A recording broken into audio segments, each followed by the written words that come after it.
Parang umattend ng lamay ang mga fans mga idol sa nangyari sa Game 4 ng series sa pagitan ng Miami at Cleveland Cavaliers. Kahit yung announcer halos mapamura sa nangyari. So bago natin simulan ang Game 4 ng Miami-Cleveland series mga idol, kumpirmado na Milwaukee Bucks star Damian Lillard nagtamo ng torn left Achilles tendon ayon yan kay Shams Charania. Bad news, out for the season na si Dame Time. So Game 4 mga idol, win or go home situation for the Miami Heat. Not a good start literal mga idol para sa Miami Heat. Jarrett Allen nakakapag-steal kaagad kay Kelly Ware. A 15-3 run start for the Cleveland Cavaliers. 8 points dyan ay nagmula walang iba kundi kay Donovan Mitchell ang superstar ng Cleveland. Very sharp ang offense ng Cavs throughout this series. And again, wala na naman si Darius Garland pero natambakan kaagad ng Miami. Cavs dominating the Miami Heat. Look at this score mga idol, 30-8 run in just 9 minute start. First quarter pa lang at nangangamoy sweep na sa kupunan ni Coach Eric Spoelstra. Bago pa man ang Game 3 ng series na to mga idol, may pahayag si Tyler Hero tungkol kay Jimmy Butler. Inamin niya na malaking kawalan nga daw talaga si Jimmy Butler. At kung nasa Miami pa daw ang 6-time NBA All-Star, it's a different situation at malamang sa malamang baka hindi 8th seed ang Miami Heat. Wala na mga idol, first quarter pa lang tapos na ang laban na kahit ang commentator halos mapamura sa pagkakatambak ng Miami Heat sa first quarter. Hindi na rin matingnan ni Coach Po mga idol ang score.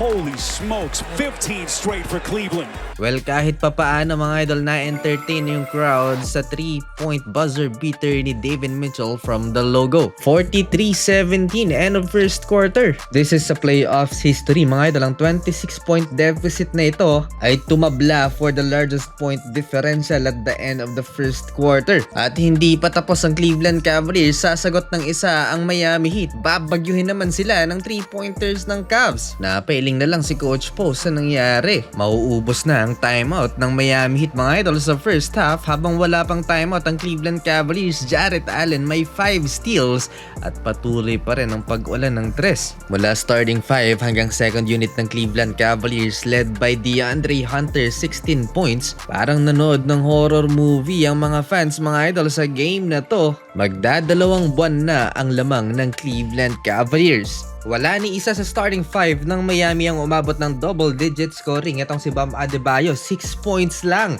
At si Andrew Wiggins, 0 for 5 sa field, 0. 39-point Cleveland lead going into halftime, 72-33. Third quarter mga idol, finally nakapagtala na rin ng field goal si Andrew Wiggins. Pero sumagot si Evan Mobley ng dunk at back-to-back 3-pointers ni Sam Merrill. Another timeout for Miami.